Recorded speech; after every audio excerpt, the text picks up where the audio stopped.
നാരായണ നാരായണ നാരായണ. ഇതിൽ don't disturb പറഞ്ഞൊരു സാധനം ഉണ്ട്, അതൊന്ന് ആക്കി തന്നാൽ മതി. ശ്രീ ഗുരുവാപ്പ. അപ്പോൾ പറഞ്ഞു വന്ന ഇത്രയേ ഉള്ളൂ. ചഞ്ചലി ഭാര്യയും ഭർത്താവ് ആയിക്കോട്ടെ, സ്വാഗതം. ചഞ്ചല വരെ നല്ല സാത്വികമായിട്ടുള്ള ബുദ്ധിയോട് കൂടിയിട്ട് ജീവിക്കുന്നു. ഭർത്താവിനെ സ്നേഹിക്കേണ്ട വെച്ചാൽ ഭർത്താവിനെ സ്നേഹിക്കുക, അല്ല കുടുംബത്തെയാണ് വേണ്ട വെച്ചാൽ അത്, പശുവിനെ നോക്കാൻ വേണ്ട വെച്ചാൽ അത്, സാത്വിക ഭാവത്തിൽ അത്രയേ ഉള്ളൂ. പ്രത്യേകിച്ച് ലക്ഷ്യം എന്തെങ്കിലും സമ്പാദിച്ചു കൊടുക്കണം അങ്ങനെയുള്ള ഉദ്ദേശമൊന്നുമില്ല. പക്ഷേ ഭർത്താവ് അങ്ങനെയല്ല, ഭർത്താവിന് സുഖിക്കണം എന്നൊരു ആഗ്രഹമാണ്. അപ്പോൾ സുഖിക്കണതിൻ്റെ കൂട്ടത്തിൽ എന്ത് സംഭവിക്കും? എങ്ങനെയായാലും എനിക്ക് സുഖിക്കണം വെച്ചാൽ കുറച്ച് ഞാൻ അങ്ങയെ ദ്രോഹിക്കേണ്ടി വരും. അറിഞ്ഞിട്ടല്ല, അറിയാതെ ഉണ്ടായാലും ഈ ദ്രോഹം അതിങ്ങനെ കൂടിക്കൂടി വന്നു.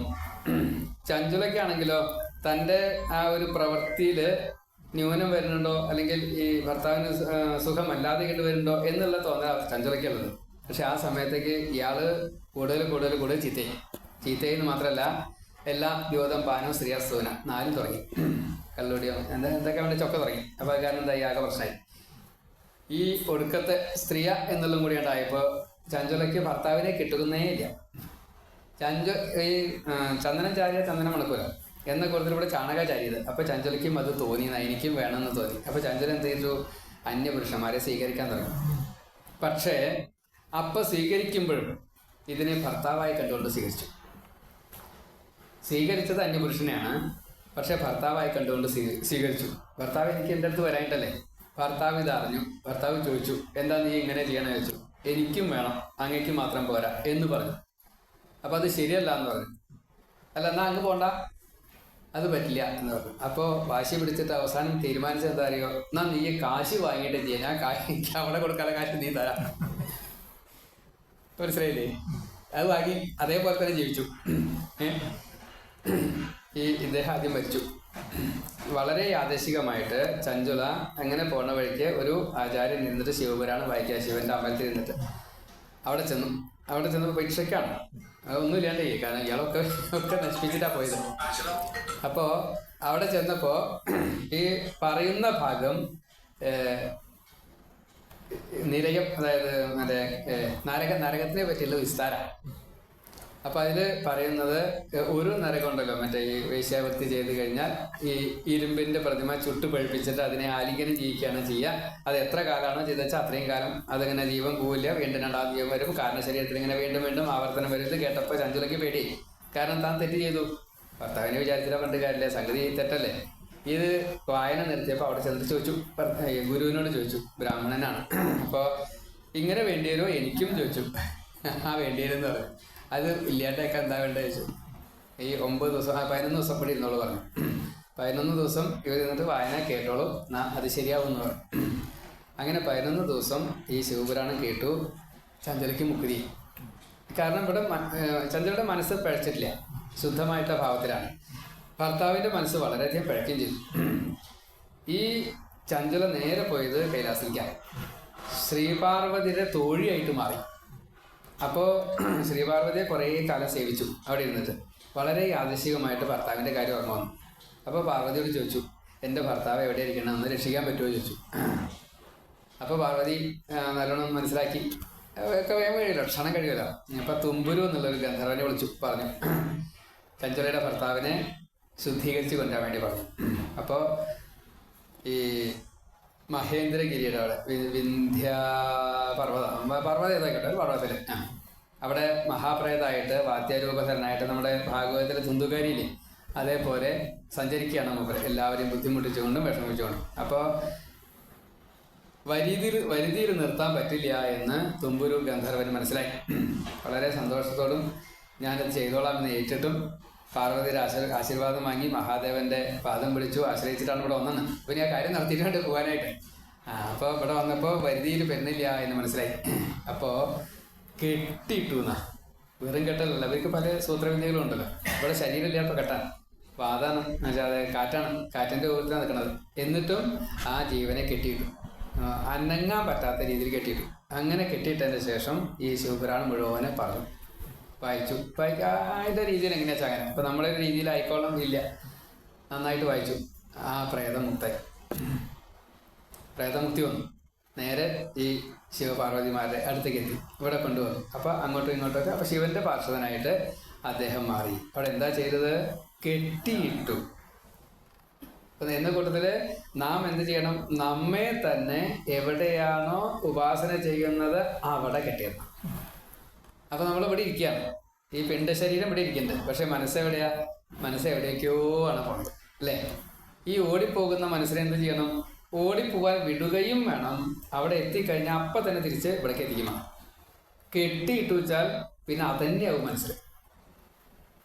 എവിടെയെങ്കിലും പോയിട്ട് തിരിച്ചു വരുന്നാലോ? വന്നേലും തീർന്നോളും. അപ്പോൾ അതിനകത്ത് സാരില്ല. രണ്ടാമത് ഒന്നും കൂടി പോകണമെച്ചാൽ ഒന്നും കൂടി പോയിക്കോട്ടെ. അവിടുന്ന് രണ്ടാമത് പോയി അപ്പോഴും ഇത് ഉണ്ടാവും, ഈ വാസന ഉണ്ടാവും. ഈ വാസന കാരണം കൊണ്ട് രണ്ടാമതും പോകും. രണ്ടാമതും പോയിക്കോട്ടെ, വീണ്ടും ഇതിൽ തന്നെ തിരിച്ചു കൊണ്ടുവരാം. ഇങ്ങനെ 50 തവണ ഇതിൽ തന്നെയാണ് എത്തിക്കുന്നതെങ്കിൽ ആ ജീവൻ ശുദ്ധാവാണ്ടിക്കില്ല. എന്ന കൂട്ടത്തില് നാം ഇന്ന് നാം അനുഭവിക്കുന്നത്, ഇന്ന് നാം സംഘമായിട്ട് ഓരോരുത്തരുമായിട്ട് ബന്ധപ്പെടുന്നത്, അതേപോലെ തന്നെ നാം സ്വീകരിക്കുന്നത്, പഞ്ചേന്ദ്രിയങ്ങളിലൂടെ സ്വീകരിക്കുന്നത്, നമ്മളാൽ മറ്റുള്ളവർക്ക് കൊടുക്കുന്നത്, അതിപ്പോൾ എന്തെല്ലാം കാര്യങ്ങൾ കൊടുക്കും. ധനമായിട്ട് നമ്മൾ നേരത്തെ പറഞ്ഞു, സേവനമായിട്ടും പലതും നമ്മൾ കൊടുക്കും. ഇങ്ങനെ കൊടുക്കുന്നത് മുഴുവൻ ആർക്ക് വേണ്ടിയിട്ട് കൊടുക്കണം? ഭഗവാന് വേണ്ടിയിട്ട് കൊടുക്കണം. സ്വീകരിക്കുന്നത് മുഴുവൻ ആർക്ക് വേണ്ടി സ്വീകരിക്കണം? നമ്മിലുള്ള ഈ ദേവന്മാർ പറഞ്ഞില്ലേ, 14 ദേവന്മാർ നമ്മിലുണ്ടെന്ന് പറഞ്ഞില്ലേ, ഈ 14 ദേവന്മാർക്കുമായിട്ട് സ്വീകരിച്ചാൽ അപ്പം ഈ ച്യുതി വരില്ല. അപ്പോൾ നമുക്ക് നഷ്ടബോധങ്ങൾ വരില്ല. അപ്പോൾ അമ്മ മരിച്ചു അല്ലേ, നഷ്ടബോധം തോന്നുന്നില്ലേ? അമ്മയെ നഷ്ടബോധം അല്ലാത്ത നഷ്ടബോധമാണ്. അപ്പോൾ ഇന്നലെ കണ്ടവർ ഇന്നും, മുമ്പുള്ളവർ മുമ്പും പോയിക്കൊണ്ടിരിക്കുകയാണ്. ചിലപ്പോൾ എന്തെങ്കിലും മുമ്പ് പോയില്ല. ഇന്നുള്ളവർ നാളെയും പോകും. നമ്മളൊക്കെ നാളെ പോകണം അല്ലേ? കാണാനില്ല അന്തം ഒന്നിനും. എൻ്റെ ഒരു പ്രത്യേകത, എനിക്ക് എന്തെങ്കിലും നോക്കാതെ ഒന്നും പറയാൻ പറ്റില്ല. അപ്പം അതുകൊണ്ട് നോക്കി വായിക്കണമെന്നല്ലോ കേട്ടോ. ഇതൊക്കെ അതിൻ്റെ ഒരു കണ്ടിന്യൂസ് ആയിട്ട് വരും. അതെ, കഴിഞ്ഞ വായനയ്ക്ക്, ഇപ്പോൾ കഴിഞ്ഞ വായനയ്ക്ക് ഞാൻ അവിടെ ചെന്നൊരു ശ്ലോകം വായിച്ചേ. അപ്പോൾ പച്ച മലയാളത്തിലാണല്ലോ. ഇത് കേട്ടിട്ടില്ലേ ചോദിച്ചു. ആ കേട്ടിട്ടുണ്ട് എന്ന് പറഞ്ഞു. ഞാൻ ചൊല്ലിക്കൊടുത്തത് മുന്നിലും പിന്നിലും രാമ നമിപ്പു ഭക്തനായി ഞാൻ കാക്കണം സർവഭാവേന ഭൂവിലും മൃത്യുശേഷവും എന്നാണ് പറഞ്ഞു കൊടുത്തത്. അപ്പോൾ കേട്ടപ്പോൾ വളരെ ഈസി ആയിട്ട് മനസ്സിലായല്ലോ. അപ്പോൾ കേട്ടിട്ടുണ്ടെന്ന് പറഞ്ഞു. കേട്ടിട്ടില്ല, ഞാൻ ആദ്യമായിട്ട് അവിടെ ചെന്ന് പറയണേ. പക്ഷെ നമ്മുടെ ഉള്ളിലേക്ക് ഇത് കയറുകയാണ്. അപ്പോൾ നമുക്ക് ആ ഭാവമുണ്ട് അല്ലേ, നമ്മുടെ ജീവനെ മുക്തനാക്കണം, അതിന് രാമൻ നമ്മളെ സഹായിക്കണം എന്ന് നമുക്ക് എല്ലാവർക്കും ആഗ്രഹമുണ്ട്. അപ്പോൾ അത് വളരെ പെട്ടെന്ന് കയറി, അത്രയേ ഉള്ളൂ. എന്ന കൂട്ടത്തില് നമ്മുടെ മനസ്സ് അവിടെയാണ് വെച്ചാൽ മതി. അച്ഛനും അമ്മയും രക്ഷിക്കും ബാലരെ, വൃദ്ധരെ ശുശ്രൂഷ ചെയ്യുന്നു മക്കളും അല്ലെ, ഇതൊക്കെ വേണ്ടതാട്ടോ. മാതൃ പിതൃ ഗുരു മുത്തശ്ശൻ തൊട്ടവർ ശ്രാദ്ധ പിണ്ടങ്ങളെ തൃപ്തി നേടും ദൃഢം. ഒരു സൂക്തത്തിന്റെ അത് പരിഭാഷപ്പെടുത്തിയതാ. സാധാരണഗതിയിൽ ഇപ്പം ഇന്ന് ഞങ്ങൾ പോരുമ്പോൾ തന്നെ ഒരു ഇതുണ്ടായി.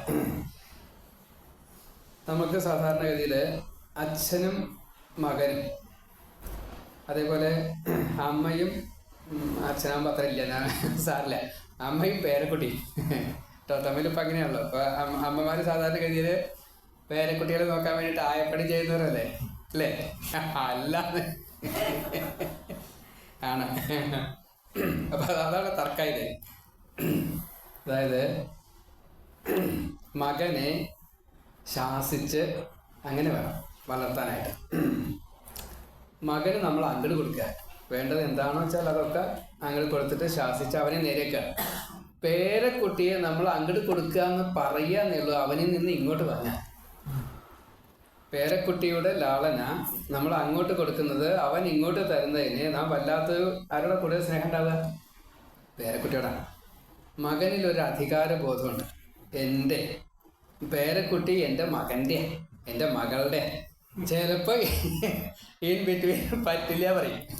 അതെ, എൻ്റെ മകനെ ഞാൻ വളർത്തിക്കോളാം പറയില്ലേ? പറയൂ, കേട്ടവരുണ്ടാവും ഇവിടെ. അപ്പോൾ മകനെ നമ്മൾ ശാസിച്ച് നിർത്തണം. അതേപോലെ പേരക്കുട്ടിയെ ലാളിച്ച് വളർത്തുകയുമാണ്. അതുകൊണ്ടാണ് ഭഗവാൻ നമുക്ക് ശ്രീകൃഷ്ണനായിട്ട് വന്ന് എങ്ങനെയാ മകനെ പ്രദ്യുമ്നന്റെ സ്ഥാനത്ത് ബുദ്ധിയുടെ അധിഷ്ഠാന ദേവതയായിട്ടാണ്. പ്രദ്യുമ്നൻ ബുദ്ധിയുടെ അധിഷ്ഠാന ദേവതയാണ്. ബുദ്ധിയെ നമ്മൾ മകനായിട്ട് കൊണ്ടുവരണം. മനസ്സ് അനിരുദ്ധൻ, അത് പേരക്കുട്ടിയാണ്, പ്രദ്യുമ്നന്റെ മകനാണ്. മനസ്സിനെ ലാളിക്കാനേ പാടും, കെട്ടിയിടാൻ പാടില്ല. കെട്ടിയിട്ട് കഴിഞ്ഞാൽ അവൻ പൊട്ടിത്തെറിക്കും. ബുദ്ധി അങ്ങനെയല്ല. ബുദ്ധി നമ്മൾ നമ്മൾ ട്രെയിനിങ്ങില്ലേ കോൺസെൻട്രേഷൻ കറക്റ്റായിട്ട് ഇങ്ങനെ കൊണ്ടുപോകാൻ പറ്റില്ല, മനസ്സ് പറ്റുമോ? ഈ കോൺസെൻട്രേഷൻ ഇടയ്ക്ക് മനസ്സ് ചാടി പോകും, എന്നിട്ട് അവിടെ പോയിട്ട് അപ്പുറത്തൊക്കെ അനുഭവിച്ച് തിരിച്ചു വരും അല്ലേ. അപ്പോൾ മനസ്സിനെ നമ്മൾ ലാളിക്കണം, അതിനെ അവിടെ പോയിക്കോട്ടെ, വേഗം തിരിച്ചു കൊണ്ടുവരാം. ബുദ്ധിയെ അതുപോലെയല്ല, ശാസിച്ച് അങ്ങനെ വേണമെന്നാ. അപ്പോൾ അച്ഛനും അമ്മയും ബാലന്മാരെ മക്കളെ രക്ഷിക്കും, വൃദ്ധരെ ശുശ്രൂഷ ചെയ്യുന്നു മക്കൾ, ചില പേരക്കുട്ടികളാണ് ഉദ്ദേശം. പിന്നെ മാതൃ പിതൃ ഗുരു മുത്തശ്ശൻ തൊട്ടവർ ശ്രാദ്ധപിണ്ഡങ്ങളാൽ തൃപ്തി നേടും ദൃഢം. ആ സൂത്രത്തിൻ്റെ 4ാമത്തെ വരിയിലെ ചെറിയ ഹ്രസ്വമായിട്ട് എനിക്ക് ഇതുണ്ടാവില്ല, മെമ്മറിയില്ല, എഴുതിച്ചിട്ടില്ല, വേറെ ഒന്നുമില്ല.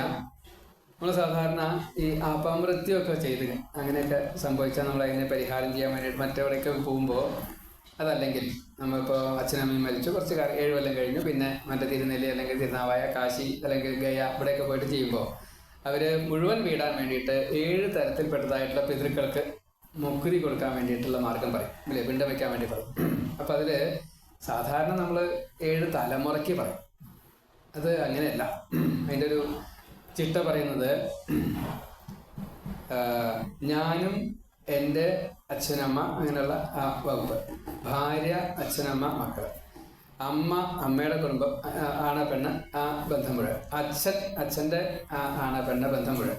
അതേപോലെ നമ്മൾ അറിഞ്ഞും അറിയാതെയുള്ള ബന്ധു വർഗം മുഴുവൻ, അത് 2 തരത്തിലുണ്ട്. ഒന്ന് പെലബന്ധമുള്ളത്, ഒന്ന് ഒരു ബന്ധമുണ്ട് അത്രയേ ഉള്ളൂ അല്ലേ, ജ്ഞാതി ബന്ധുക്കളും മറ്റുമുണ്ട് അവർക്ക്. അതേപോലെ തന്നെ ഒരു ബന്ധമില്ലാത്ത സംഘം, സുഹൃത്തുക്കൾ, സഖാക്കൾ.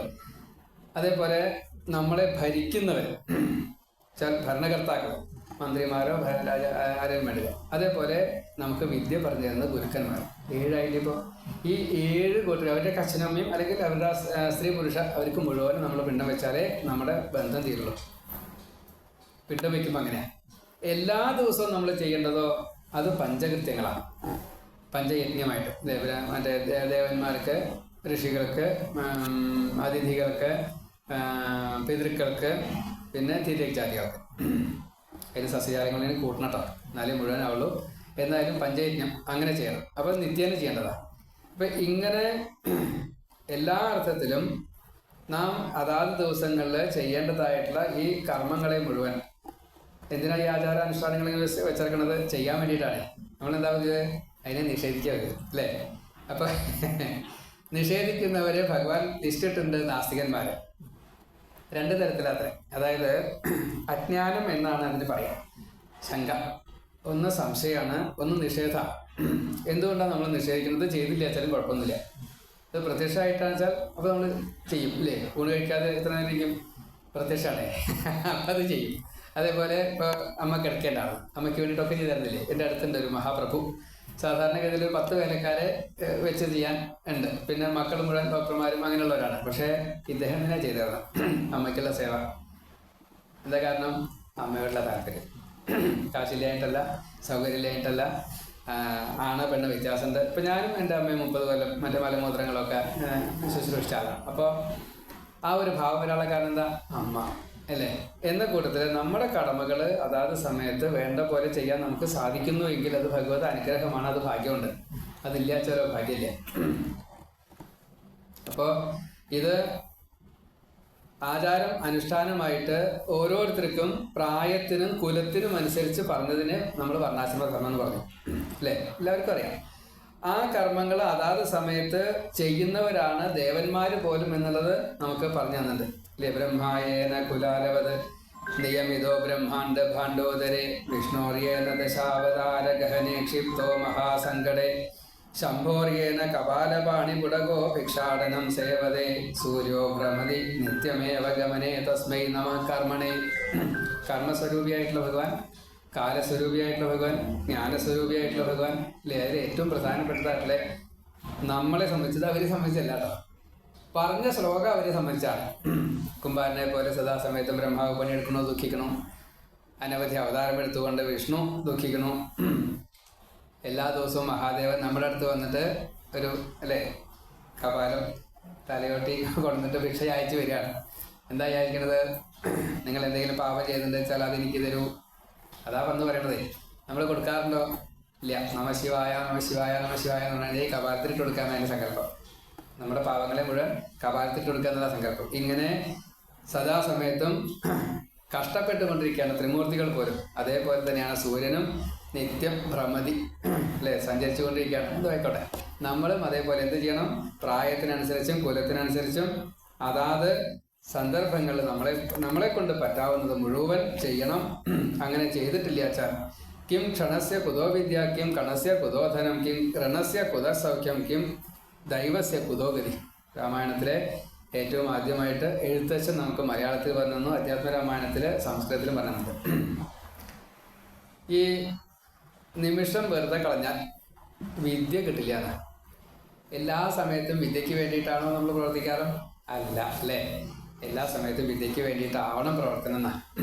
അതായത് ഒരു വൈദ്യർ പറയണ്ടേ, എത്ര ചട്ടകം ചോറുണ്ണും? ഇത്ര ചട്ടകം ചോറുണ്ണും. അപ്പം അത് കുറച്ചാൽ എന്താ കുഴപ്പമുണ്ടാവുക? കുറയ്ക്കാൻ തോന്നുന്നില്ല അല്ലേ. അപ്പോൾ അവിടെ എന്താ ഒരു ദോഷം വന്നത്?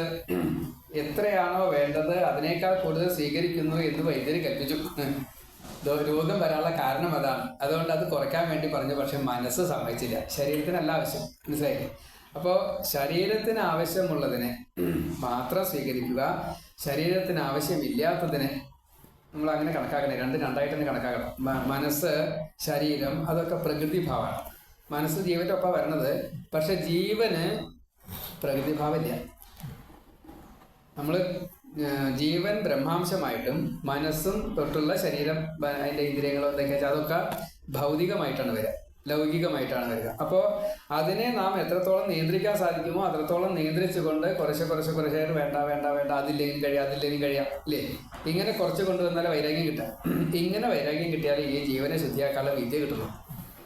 അധികം കഴിച്ചു കഴിഞ്ഞാൽ ഞാൻ നേരത്തെ കുറച്ച് നേരം കടന്നു അല്ലേ, കുറച്ചധികം കഴിച്ചുകൊണ്ടല്ലേ ഉറങ്ങി. അപ്പോൾ ഒരു നിമിഷം വെറുതെ കഴിഞ്ഞാൽ കിം ക്ഷണസ്യ കുതോ വിദ്യ, ഈ നഷ്ടപ്പെടുത്തി കഴിഞ്ഞാൽ ദിവസം ഓരോ നിമിഷവും നഷ്ടപ്പെടുത്തി കഴിഞ്ഞാൽ ജ്ഞാനം കിട്ടില്ല. അതേപോലെ തന്നെ കിം കണസ്യ കുതോ ധനം, ഒരു ഉറുപ്പ്യ ചെലവാക്കുന്നുണ്ടെങ്കിൽ അത് നമ്മൾ സാധാരണ എന്താ പറയുക, കണക്ക് എഴുതി വയ്ക്കണം, അല്ലെങ്കിൽ അതിൻ്റെ ആക്കത്തൂക്കങ്ങൾ കണക്കാക്കണം, ഇങ്ങനെയൊക്കെയാണ്. ഇത് ഒരു രൂപ പോലും വെറുതെ കളയരുത്. അപ്പം വെറുതെ നമ്മൾ വിലക്കിയ നമ്മൾ സാധാരണ നമ്മൾ പറയുമ്പോൾ ഈശ്വര കാര്യങ്ങളൊക്കെ അല്ലെങ്കിൽ അന്യന് കൊടുക്കുമ്പോൾ എന്ന് നിൽക്കാം. അതിൽ ദാനത്തിൻ്റെ ഒരു കാര്യമാണ് പറഞ്ഞാൽ, എൻ്റെ യൂട്യൂബ് കേട്ടവർക്ക് ഇതൊക്കെ ആവർത്തനമാണ് കേട്ടോ, അല്ലാത്തവർക്ക് ആയിക്കോട്ടെ. ദാനം എന്നുള്ളത് സാധാരണ എല്ലാവരും പറയണ പോലെയല്ല ദാനത്തിൻ്റെ സങ്കല്പം. ഞാനതിന് വിശദീകരിക്കാറുണ്ട്. സാധാരണ ദാനം ആർക്കാണ് കൊടുക്കേണ്ടത്? ഇല്ലാത്തവർക്ക് അല്ലേ, എല്ലാവർക്കും അംഗീകരിച്ചൊരു കാര്യമാണ്. ഞാനതിന് ഖണ്ഡിക്കുകയാണ്. ഇല്ലാത്തവർക്ക് കൊടുക്കുന്നത് ദാനമേ അല്ല, അത് ദയയാണ്.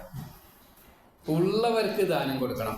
അപ്പം ഞാൻ അങ്ങേക്ക് ദാനം തരിക വേണ്ട. എന്താ കാരണം? എന്നേക്കാൾ കൂടുതൽ അങ്ങേക്കില്ല, ഉറപ്പല്ലേ? അങ്ങേക്ക് ഞാൻ തരുന്ന ദാനത്തിന് വല്ല താല്പര്യം ഉണ്ടാവുമോ? അങ്ങ് ധാരാളം ഉള്ളയാള്, ഞാൻ തരുന്ന ഈ പൈസ അങ്ങേക്ക് ആവശ്യം ഉണ്ടാവില്ല, ഉറപ്പല്ലേ?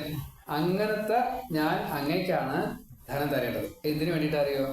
എൻ്റെ കയ്യിലുള്ളത് എൻ്റെ കയ്യിൽ ഒരു 1000 രൂപ ഉണ്ട്. അങ്ങ് ഒരു 10 കോടിയുടെ ഉടമസ്ഥനാണ്. ഞാൻ എൻ്റെ കയ്യിലുള്ള ഈ 1000 രൂപയുടെ നേർപകുതി 500 രൂപ അങ്ങേക്ക് തരാം. അങ്ങേക്ക് 500 രൂപയുടെ വല്ല താല്പര്യം ഉണ്ടാവും? ഉണ്ടാവില്ല. 10 കോടികളാണ്.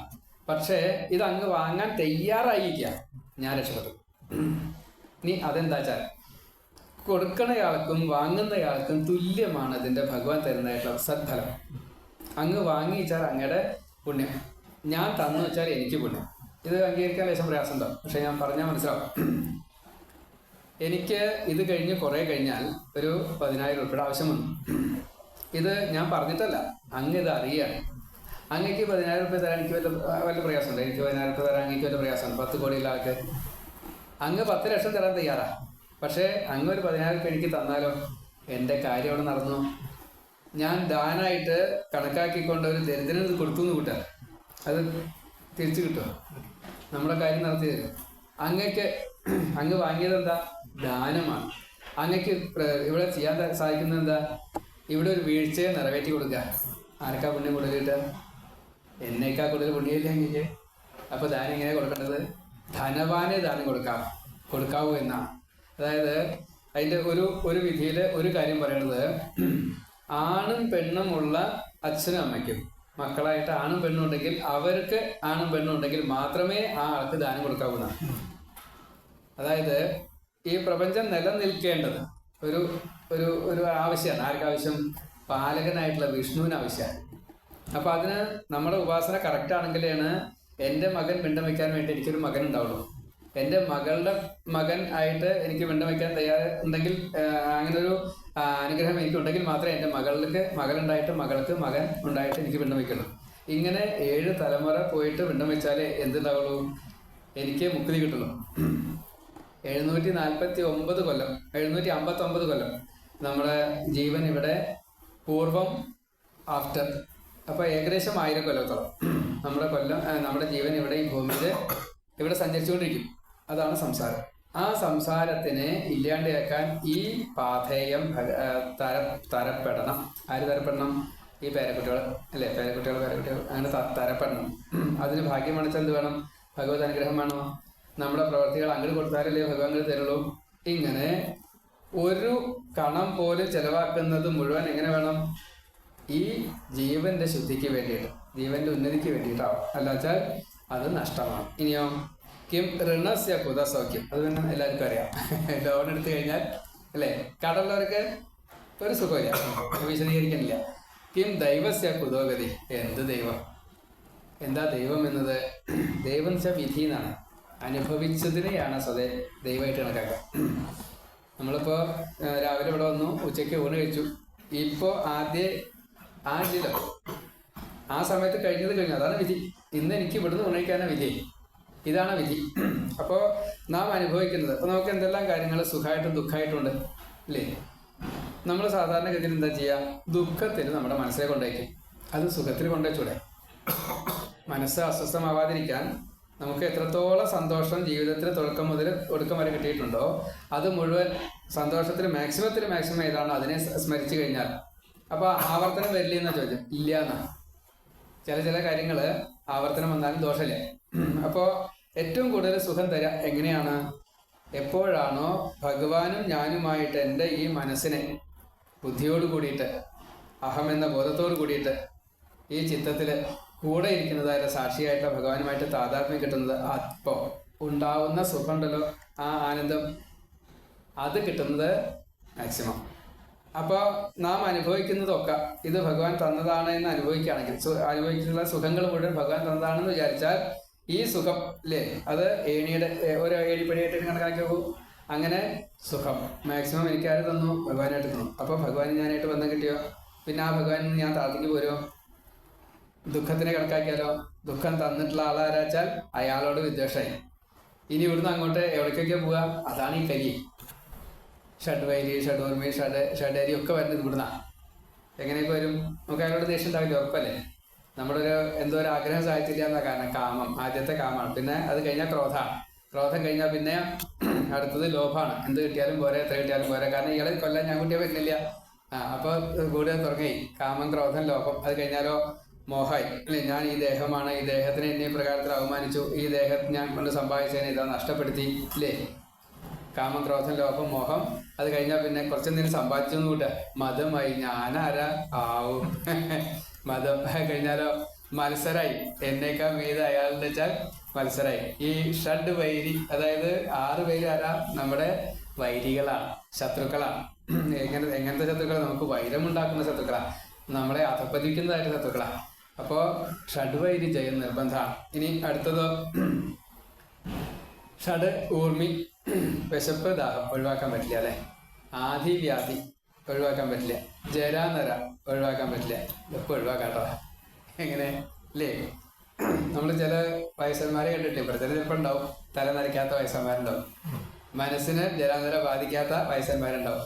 അതേപോലെ വിശപ്പിനെയും ദാഹത്തിനെയും സഹിക്കുന്നവരായിട്ടുള്ള ഏറ്റക്കുറച്ചിലുണ്ടാവും. എന്തായാലും ഹിമാലയത്ത് ഒരു ഇല മാത്രം കഴിച്ച് ജീവിക്കണവരില്ലേ ഇല്ലേ? ഇപ്പം ഞാൻ കഴിക്കണ അത്രയും അങ്ങ് കഴിക്കണില്ലല്ലോ, വ്യത്യാസം ധാരാളമുണ്ട്. അപ്പം എന്ന കൂട്ടത്തിൽ ജയിക്കാൻ സാധിക്കും. എന്തിന്? ഈ 6 ശത്രുക്കളെയും ജയിക്കാൻ സാധിക്കും. ഈ പ്രേരണ തരുന്ന മനസ്സ് 1, കണ്ണ്, മൂക്ക്, നാവ്, തൊലി, ചെവി, 5 ഇന്ദ്രിയങ്ങൾ. ഈ 5 ഇന്ദ്രിയങ്ങളും എവിടെ ചെന്നപ്പെടുക? ശബ്ദസ്പർശ രൂപരസഗന്ധങ്ങളല്ലേ ഇരുന്നുവിടുക. ഈ ശബ്ദസ്പർശ രൂപരസ ഗന്ധങ്ങൾ എന്തൊക്കെയാ? പൃഥ്വി, തേജോ, വായു, ആകാശം എന്ന പഞ്ചഭൂതങ്ങളുടെ ഓരോ തന്മാത്രയല്ലേ ഈ ഓരോ തന്മാത്രയും ഇത്രയും കൂടുതൽ നമ്മളെ ഇന്ദ്രിയങ്ങളെ കീഴ്പ്പെടുത്തുന്നു എങ്കിൽ ആ ഇന്ദ്രിയങ്ങളെ നമ്മൾ അറിയണോ, നിയന്ത്രിക്കാൻ വേണ്ടി ശ്രമിക്കണം അല്ലേ? തോന്നുന്നില്ലേ നിയന്ത്രിച്ചാൽ ഫലം ഉണ്ടാവുന്നുള്ളത്? ഗുരുവായൂരപ്പ. അപ്പോ കിം ദൈവം, വിധി എപ്രകാരത്തിലാണ് പറഞ്ഞത്? ഇങ്ങനെ വിധിക്കപ്പെടും. അങ്ങനെ എന്ത് ദൈവം എന്ന് വിചാരിച്ച പിന്നെ ആൾക്ക് മുക്തി കിട്ടുമോ? മുക്തി കിട്ടില്ല. അപ്പൊ ഈ ജന്മം അമ്മയെ പേറ്റുന്ന അത്രേ ഉള്ളൂ, അത്രയും നഷ്ടമാണ്. അപ്പൊ അങ്ങനെ നഷ്ടപ്പെടുത്തരുത്. നമ്മൾ എന്താ ചെയ്യേണ്ടത്? സദാസമയത്തും ഭഗവാനെ ആശ്രയിക്കണം. നീ വെറുതെ നാമം ജപിക്കണ്ട. നാസ്തികന്മാരങ്ങനെയാണല്ലോ, നാമം ജപിക്കില്ലല്ലോ. അപ്പോ ഭഗവാൻ പല പല കാര്യത്തിലും എക്സ്ക്യൂസ് ഉള്ള ഒരാളാണ്. ഭഗവാൻ തന്നെ പറഞ്ഞിട്ടുണ്ട്, രാമ എന്ന അക്ഷരം അറിയാതെ കണ്ട് ഉച്ചരിച്ചാലും രാമനായിട്ടുള്ള ഞാൻ രാമഭാവത്തെ നിങ്ങൾക്ക് തരും. വനേ ചരാമ വസു ചാഹരാമ നദീം തരാമ ന ഭയം സ്മരാമ. കേട്ടുണ്ടോ? അതെ. വനേ ച രാമ, വനത്തിലും രാമനുണ്ട് അല്ലേ? വസു ച ആഹ രാമ, വസുവും പറഞ്ഞു രാമ എന്ന്.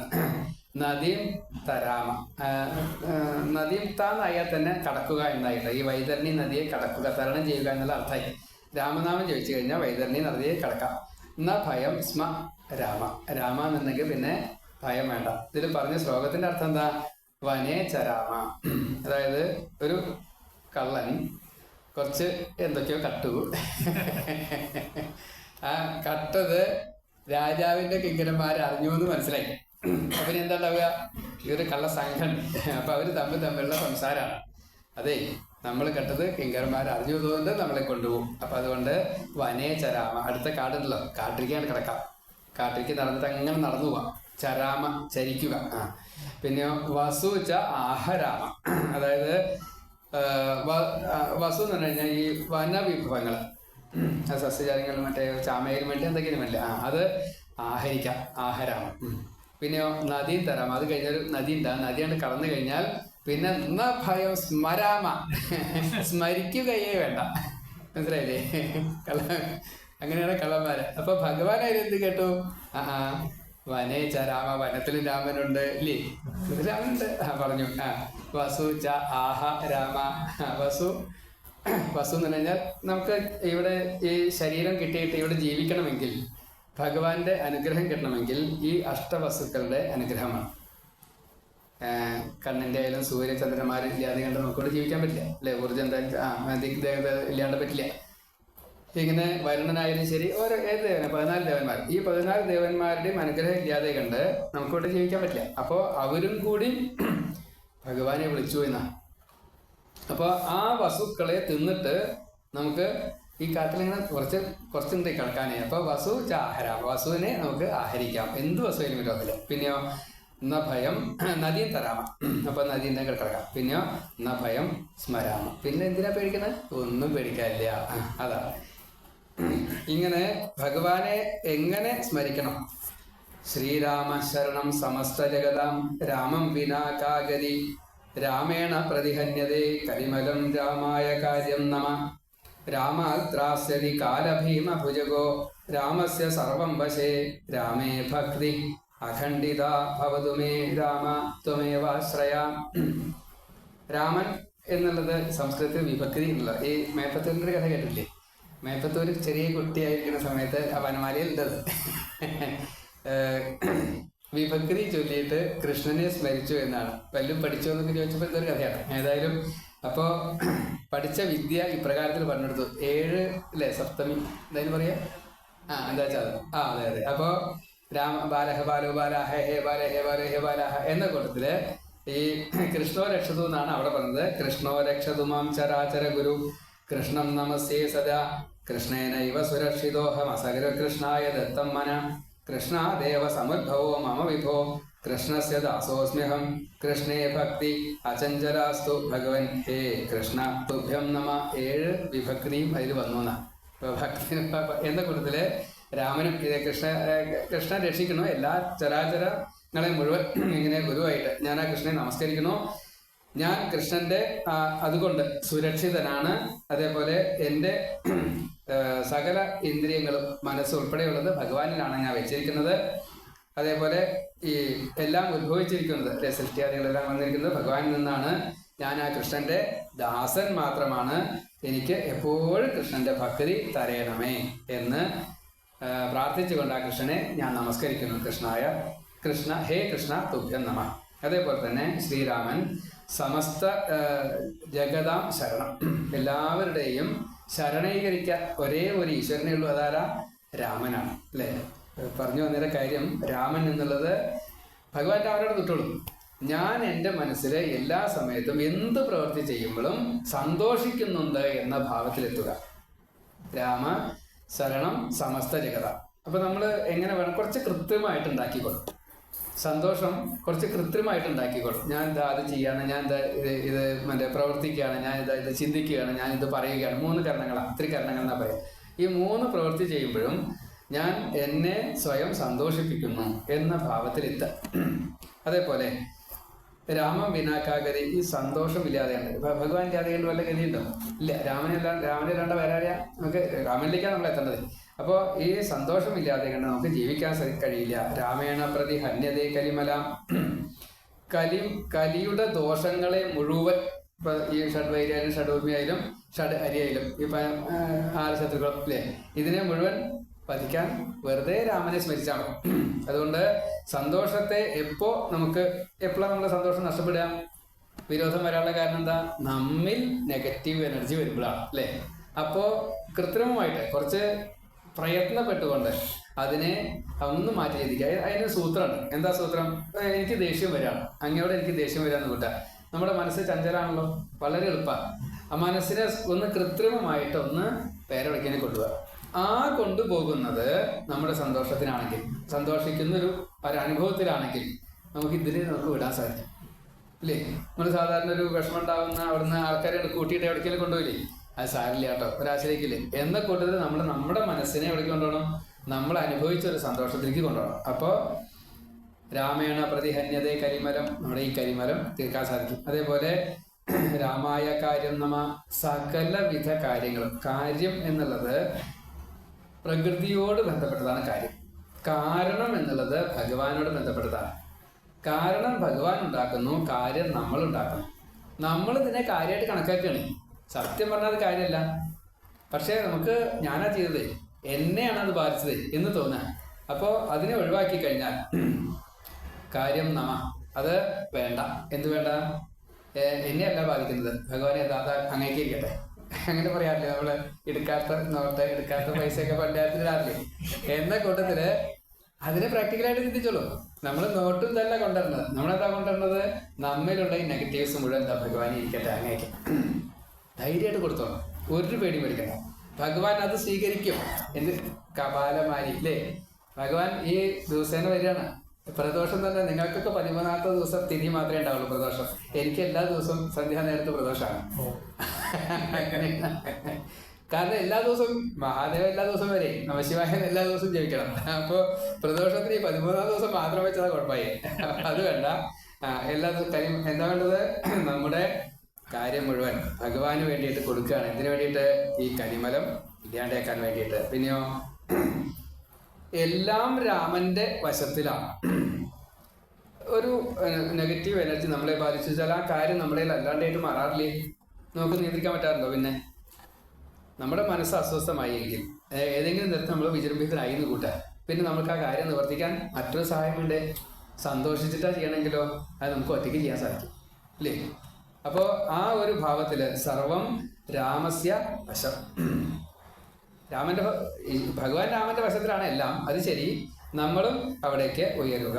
ഇനിയോ രാമേ ഭക്തി അഖണ്ഡിത ഭവതുമേ. നമ്മൾ ഭക്തി കാര്യം പറഞ്ഞില്ലേ, വിനയം സ്നേഹം ശുശ്രൂഷ എന്നൊക്കെ പറഞ്ഞില്ലേ. അപ്പൊ ആ ഒരു ഭാവത്തില് ഞാൻ എന്നെ ശുശ്രൂഷിക്കാൻ വേണ്ടത്. എങ്ങനെയാണ് ഞാൻ എന്നെ ശുശ്രൂഷിക്കേണ്ടത് അല്ലേ? വളരെ എളുപ്പമാണ്. എൻ്റെ ശരീരത്തിന് അങ്ങ് കഴിഞ്ഞ തവണ വന്നപ്പോൾ പറഞ്ഞു, ഇങ്ങനെ കോർക്കം വിളിച്ച് ഉറങ്ങണ്ട, യോഗ ചെയ്തോളൂ. അങ്ങനെ ചെയ്യുന്നുണ്ട്, ഞാനൊട്ട് ചെയ്യുന്നുമില്ല. അപ്പോൾ ശരീരത്തിനെയും മനസ്സിനെയും ഒരേപോലെ എന്ത് ചെയ്യണം? ഈ ഭക്തിഭാവത്തിൽ എത്തിക്കണം. അങ്ങനെ എത്തിക്കാൻ വേണ്ടിയിട്ട് ഭഗവാനെ എനിക്കും ഭക്തി തരയണമേ. ഞാൻ രാമ ത്വമേവ ആശ്രയം, അങ്ങേ ഞാൻ ആശ്രയിക്കുന്നു. ഇങ്ങനെ ഈ ഭാവത്തിലാണ് ഈ ഭഗവാനെ ആശ്രയിക്കുന്നതെങ്കിൽ ആ ഭഗവാനെ കിട്ടാൻ വല്ല പ്രയാസമുണ്ടോ? ഒരു പ്രയാസമില്ല. അപ്പം രാമായണം നമുക്ക് എങ്ങനെ രാമായണം കിട്ടി എന്ന് നമ്മൾ നേരത്തെ പറഞ്ഞു. എങ്ങനെ രാമായണം കിട്ടിയത്? മഹാദേവൻ ഭഗവാനിൽ നിന്നും കേട്ടത് ശ്രീപാർവതിയുടെ ചോദ്യത്തിനായിട്ട് പറഞ്ഞു കൊടുത്തത്. ബ്രഹ്മാവിൻ്റെ സാന്നിധ്യത്തിൽ വെച്ചിട്ട് അനവധി ഭക്തന്മാര് ബ്രഹ്മാവിനോട് പലതും ചോദിക്കുക, പറയുക, അല്ലെങ്കിൽ സ്തുതിക്കുക, എന്തൊക്കെ ആയിക്കോട്ടെ സേവനം. ആ സമയത്ത് നാരദൻ ചോദിച്ച ചോദ്യത്തിന് ഇങ്ങനെ മഹാദേവൻ പാർവതിയോട് രാമായണത്തെ പറഞ്ഞു കൊടുത്തിട്ടുണ്ട്. അത് കേട്ടാൽ മതി, അത് പഠിച്ചാൽ മതി, എന്നാൽ ഈ കലിമലം ഉണ്ടാവില്ല. കലിദോഷം വരാതിരിക്കാൻ എന്താ വേണ്ടതെന്നാണല്ലോ ചോദ്യം. ഈ കലികാലം എങ്ങനെ തരണം ചെയ്യും ഭക്തന്മാർ? അതാണ് ചോദിച്ചത്. അപ്പോൾ നമ്മുടെ മനസ്സിനെ നിയന്ത്രിക്കാൻ രാമായണത്തോളം എളുപ്പമുള്ള ഒരു ഗ്രന്ഥവും വേറെയില്ല. അതായത് രാമൻ ജനിച്ചു, രാമൻ ടിൽ ദ എൻഡ് അല്ലേ, അതേവരെ അപ്പോൾ വളരെ എളുപ്പമുണ്ട്. അതിൽ കൂട്ടിച്ചേർക്കലുകൾ വളരെ കുറവാണ് അധ്യാത്മരാമായണത്തിൽ. വ്യാഖ്യാതാക്കളൊക്കെ എന്ത് ചെയ്തു? അതിലേക്ക് പലതും കൂട്ടിച്ചേർത്തു. വാൽമീകി ഭാഗവതവും ഭാരതവും മറ്റേ എല്ലാ പുരാണങ്ങളുടെയും പല പല കഥകൾ, നിയമങ്ങളുണ്ടല്ലോ. അപ്പം ഈ മറ്റേ എന്താണ് പറയുക, അത്ര സർഗോ വിസർഗശ സ്ഥാനം പോഷണമോദയ മന്വന്തര ഏശാനുകഥ നിരോധമുക്തിരാശ്രയ, അതൊക്കെ രാമായണത്തിൽ ചേർത്തുണ്ട്. അത് പല കഥകളായിട്ട് പല രീതിയിൽ രാമായണത്തിൽ ചേർത്തുണ്ട്. അപ്പം അതുകൊണ്ട് എന്ത് വന്നു? അതിനൊരു കാവ്യഭംഗി വന്നു. അപ്പം അതുകൊണ്ട് ആദ്യമായിട്ട് കാവ്യഭാഷയിൽ, ഒരു ശ്രേഷ്ഠ ഭാഷയിൽ, ഒരു ഇമ്പമാർന്ന രീതിയിൽ ഒരു കാവ്യത്തിന് എന്തൊക്കെ ലക്ഷണം വേണ്ട വെച്ചാൽ അതൊക്കെ ചേർത്തിട്ട് എഴുതുകൊണ്ട് ആദികാവി എന്നതിലേക്ക് രാമായണം അറിയപ്പെട്ടു. രാമായണം അതിൻ്റെ മുന്നേയുണ്ട് അല്ലേ? രാമായണം ഉണ്ടായതുകൊണ്ടാണല്ലോ മഹാദേവൻ പാർവതിയോട് പറഞ്ഞു കൊടുത്തത്. അപ്പോൾ ആരെയും ആദ്യം ഉണ്ടായത്? ശിവനെ ആദ്യം ഉണ്ടായേ അതോ രാമനെ ആദ്യം ഉണ്ടായേ? അല്ലേ? രാമൻ ഉണ്ടായിട്ട് വേണ്ടോ ഈ കഥ അവിടെ എത്താൻ. അപ്പം അതുകൊണ്ട് ഈ മനസ്സിനെ മനസ്സിനെ മെരുക്കാൻ രാമായണത്തെ മതി. എന്താണ്? കടലൂറ്റി കുടിച്ചിടാം, കാറ്റും തീയും തടഞ്ഞിടാം, മഹാമേരു പുഴക്കിടാം, ആകാ ചിത്തം മെരുക്കുവാൻ. അല്ലേ? കേട്ടിട്ടില്ലേ? കടല് കുടിക്കാം. കടല് കുടിച്ച ഒരാളുണ്ടല്ലേ, ജന്നു മഹർഷി ഗംഗയെ ആചമനം ചെയ്തിട്ടുണ്ട്. അതേപോലെ അഗസ്ത്യ മഹർഷി വെള്ളം മുഴുവൻ കുടിച്ചിട്ടുണ്ട്. അപ്പോൾ വേറെ ആർക്കും സാധിക്കില്ല കേട്ടോ, എല്ലാവർക്കും സാധിക്കില്ല. അഗസ്ത്യൻ തുല്യനാണ്. കടല് കുടിക്കാൻ നമുക്ക്, പക്ഷേ മനസ്സിനെ മെരുക്കാൻ സാധിക്കില്ല. കാറ്റും തീയും തടുക്കാൻ സാധിക്കും, എന്നാലും മനസ്സിനെ തടുക്കാൻ സാധിക്കില്ല. അതേപോലെ മഹാമേരു പുഴക്കിട, മഹാമേരുവാണ് ഇതിൻ്റെ ആക്സിഡൻ്റായിട്ട് അധ്യാത്മ ഇത് പ്രകാരം. മറ്റേ നമുക്ക് സയൻസ് നമുക്ക് അറിയില്ല, ജിയോഗ്രഫി അറിയില്ല, ആയിക്കോട്ടെ. അത് മഹാമേരു പുഴക്കാം, പക്ഷേ നമ്മുടെ മനസ്സിനെ നമുക്ക് നിയന്ത്രിക്കാൻ പറ്റില്ല. അപ്പം അതുകൊണ്ട് മനസ്സിനെന്താ ചെയ്യേണ്ടത്? ലാളിക്കുക. എവിടേക്കാച്ചാൽ പോയിക്കോട്ടെ, തിരിച്ചു വരുത്തണം. ഒന്ന് ശ്രമപ്പെട്ടിട്ട് വേണം ഇങ്ങോട്ട് കൊറ്റാനായിട്ട്. ഇനി ഇങ്ങനെയുള്ള ഈ രാമായണത്തെ ആരാണോ അത് സ്ഥിരമായിട്ട് ആശ്രയിക്കുന്നത് അവർക്ക് അഭ്യുന്നതി നിശ്രേയസം കിട്ടും. അഭ്യുന്നതി എന്ന് പറഞ്ഞു കഴിഞ്ഞാൽ ഇന്ന് ഏത് പൊസിഷനിലാണോ അതിൻ്റെ മീതെ അടുത്ത പൊസിഷനിലേക്ക് ഞാൻ എത്തും.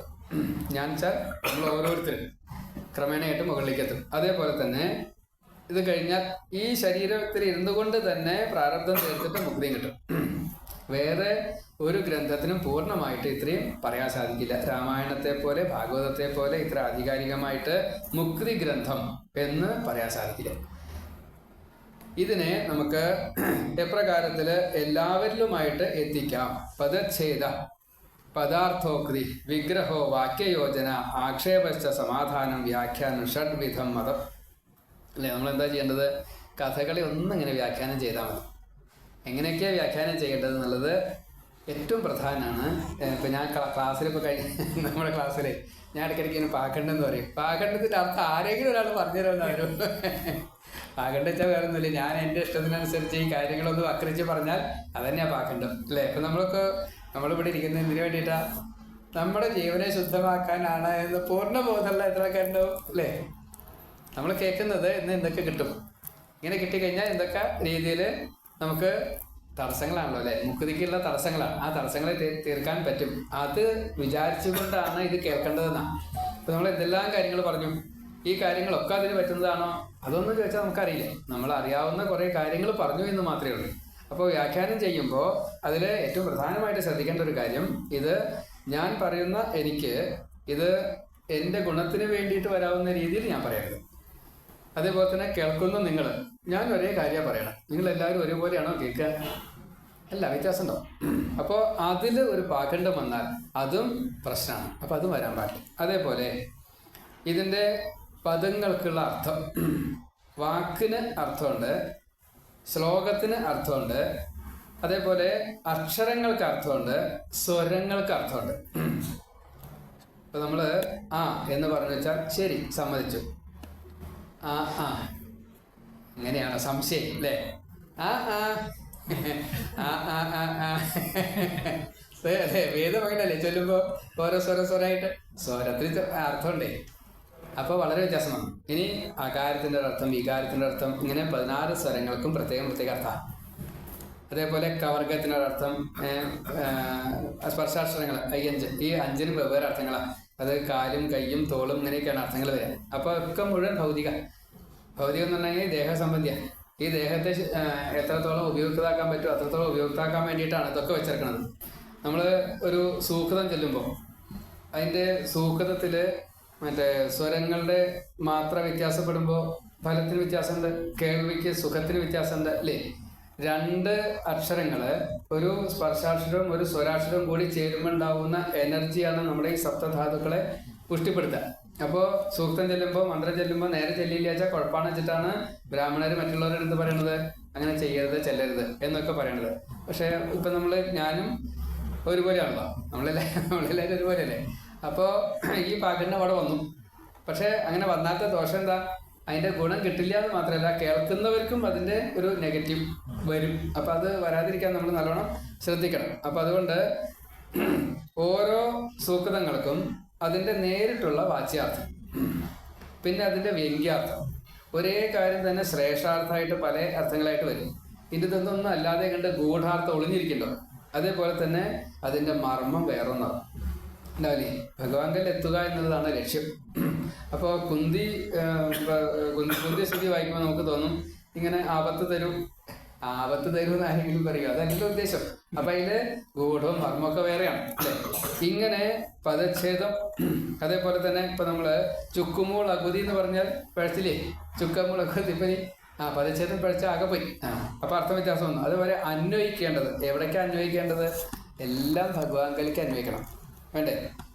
എല്ലാം ഭഗവാങ്കലിക്ക് അന്വയിക്കാറാവണച്ചാൽ എന്ത് വേണം? ഞാനും ഭഗവാനുമായിട്ടൊരു താതാത്മ്യം വരണം. അല്ലാതെ ഒന്നും നമുക്കത് കൂട്ടിയാൽ പറ്റില്ല. അപ്പം അല്ലെങ്കിൽ നമ്മളെന്താ ചെയ്യുക? അതിൻ്റെ ക്രിയയിലേക്ക് അന്വേഷിക്കും ചിലപ്പോൾ അല്ലേ? എന്താ പറയുക, കർത്താവ് കർമ്മം ക്രിയ, അല്ലെങ്കിൽ എനിക്ക് വിശദീകരണം പറയാൻ പറ്റില്ല. ഏതായാലും മൂന്ന് ഇതിലാണ് വരിക. ഞാനാണ് ചെയ്തത്. ഇപ്പോൾ അങ്ങാണല്ലോ ഇവിടെ നടത്തുന്ന ആളല്ലേ? ഞാൻ ഇവിടെ ആചാര്യനായിട്ടിരിക്കണം, ഞാൻ ആചാര്യനിരിക്കുക. മനസ്സിലായില്ലോ അല്ലേ? ഈ മതം വന്നാൽ കഴിഞ്ഞു, പിന്നെ അതിൻ്റെ ഒരു കഥയില്ല. അപ്പോൾ അവിടേക്ക് ഒരിക്കലും നാം എത്തിപ്പോകരുത്. എന്തിനു വേണ്ടിയിട്ടാണ്? ഈ ജീവനുകളെ, ഇപ്പം എൻ്റെ ജീവനെ ശുദ്ധമാക്കി കഴിഞ്ഞാൽ നിങ്ങളുടെ ജീവൻ ശുദ്ധമാകും. ഞാൻ ഊണ് കഴിച്ചു കഴിഞ്ഞാൽ നിങ്ങളുടെ വിശപ്പ് മാറും അല്ലേ? നമ്മുടെ അമൃതാഭിധാനമസി എന്ന് പറഞ്ഞ് കുടിക്കണത് എന്താ? ഞാൻ കഴിച്ചത് ഇത് എല്ലാവർക്കും അതിൻ്റെ ഫലത്തെ കൊടുക്കട്ടെ അല്ലേ? രന്തിദേവന്റെ കഥ ഭാഗവതത്തിൽ കൊടുത്തതിന് വേണ്ടിയിട്ടാണ്.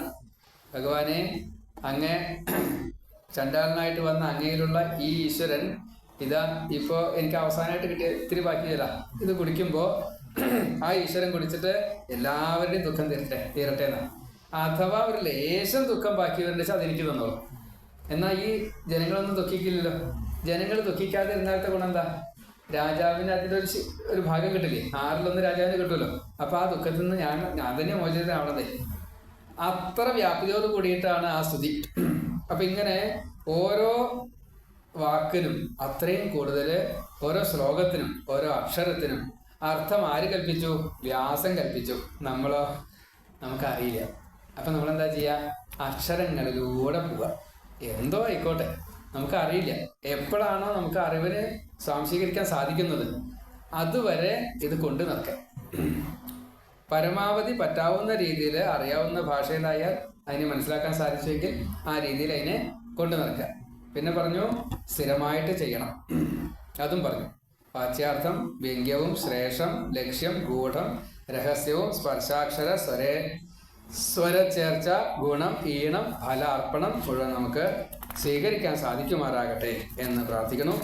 ഇനി ശ്രീ ഗുരുവായൂരപ്പ,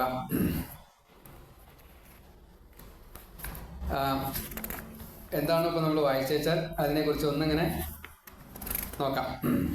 മുഴുവൻ പറ്റില്ല, എളുപ്പമല്ല, എങ്കിലും അറിവു നേടുവാനിരുട്ടു മാറ്റുവാൻ അരൂപിയാം ബ്രഹ്മം അതിമനോഹരൻ അരുമയായി ദശരഥസുതനായി അരികത്തു ചേർത്തു അറിവാം സീതയെ.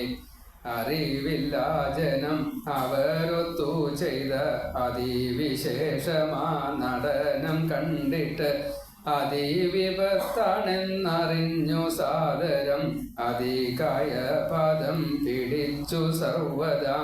കലിദോഷം മറി കടക്കുവാൻ കാലം അവനി തന്നിൽ നിന്നുയർന്ന സീതയിൽ മനമുനി രാമചരിതമെപ്പോഴും ഹനുമാനൊപ്പം ഞാൻ മനസ്സിൽ കാണുന്നു. സർവത്ര ശ്രീരാമനാമ കീർത്തനം. ജയ ജയ രാമ രാമ.